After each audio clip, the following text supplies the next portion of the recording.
ओम शांति। आइए सुनते हैं आज 28 अगस्त 2025 की साकार मुरली से प्रश्न उत्तर। प्रश्न 1, अभी बच्चों की कौन सी सुनवाई हुई है? उत्तर, अभी परमात्मा बच्चों की पुकार सुनकर अवतरित हुए हैं। भक्तों की पुकार थी, हे भगवान आकर हमारे दुख हर लो, सुख दो। अब वही सुनवाई है जब बाप बच्चों को पढ़ाकर पतित से पावन बना रहे हैं। प्रश्न 2, पुरुषोत्तम संगम युग को आखिर वह दिन क्यों कहा गया है? उत्तर, क्योंकि यही समय है जब मनुष्य उत्तम से उत्तम पुरुष बनते हैं। यह दिन किसी को पता नहीं था, पर अब वह आ गया है जब पतित आत्मा बाप के ज्ञान और योग से देवता बन रही। प्रश्न 3, हार और जीत का असली खेल किससे है? उत्तर, यह हार जीत 5 विकारों रूपी रावण से है। आधा कल्प हम माया से हारते आए हैं, अब संगम युग पर भगवान हमें रावण पर जीत दिला रहे हैं। प्रश्न 4, बच्चों को किसका फरमान माना हुआ है? उत्तर, शिव बाबा को।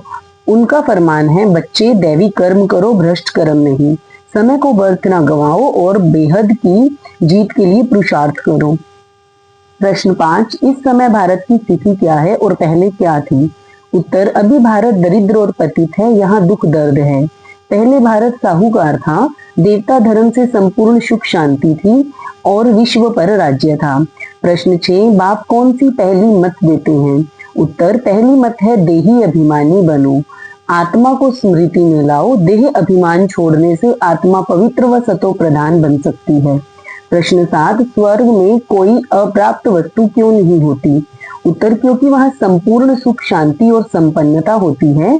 देवताओं को किसी वस्तु के लिए पाप नहीं करना पड़ता, सब कुछ सहज उपलब्ध होता है। प्रश्न 8, रावण को भी सर्वशक्तिमान क्यों कहा जाता है? उत्तर, क्योंकि आधा कल्प तक उसका ही राज्य चलता है। विकारों के बंधन में आत्माओं को बांधकर वह सभी को अधीन बना देता है। प्रश्न 9, शिवालय और वेश्यालय में क्या फर्क है? उत्तर, शिवालय पवित्रता और देवत्व का घर है, जहाँ कोई विकार नहीं। वेश्यालय में विकारों के कारण पतन और दुख है। भारत शिवालय से वेश्यालय बना है। प्रश्न 10, मीरा का कृष्ण से डांस करना किसका प्रतीक है? उत्तर, यह भक्ति मार्ग की भक्ति भावना और साक्षात्कार का प्रतीक है। वास्तविक गति सदगति तो ज्ञान और योग से ही मिलती है, डांस से नहीं।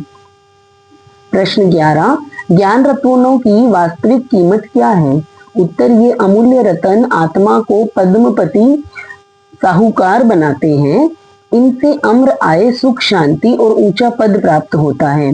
इनकी तुलना लाखों रुपयों से भी अधिक है। प्रश्न 12, ब्रह्मा विष्णु और शंकर के पार्ट कहाँ बजते हैं? उत्तर, यह पार्ट संगम युग पर ही बजता है। स्वर्ग में उनका कोई अलग पार्ट नहीं, वे यहाँ की ही भूमिकाएं हैं। प्रश्न 13, अधिक भक्ति करने वालों को अधिक फल क्यों मिलता है? उत्तर, क्योंकि उन्होंने आरंभ से ही गहरी व अधिक भक्ति की है, इसलिए उन्हें देवता जीवन का संपूर्ण सुख फल मिलता है। प्रश्न 14, यह सृष्टि चक्र रिपीट क्यों होता है? उत्तर, ताकि पुरानी दुनिया का विनाश होकर नई दुनिया की स्थापना हो सके। यही अनादि ड्रामा है जो बार बार रिपीट होता है। प्रश्न 15, बच्चों को होली हंस बनने के लिए क्या धारण करना है? उत्तर, हर आत्मा के प्रति शुभ भाव और श्रेष्ठ भावना धारण करनी है। कभी किसी आत्मा के प्रति अशुभ विचार नहीं रखना है, यही होली हंस बनना है। हर रोज की मुरली से प्रश्न उत्तर सुनने के लिए चैनल को सब्सक्राइब करें और बेल आइकन जरूर दबाएं। वीडियो को दूसरे भाई बहनों के साथ शेयर जरूर करें। ओम शांति।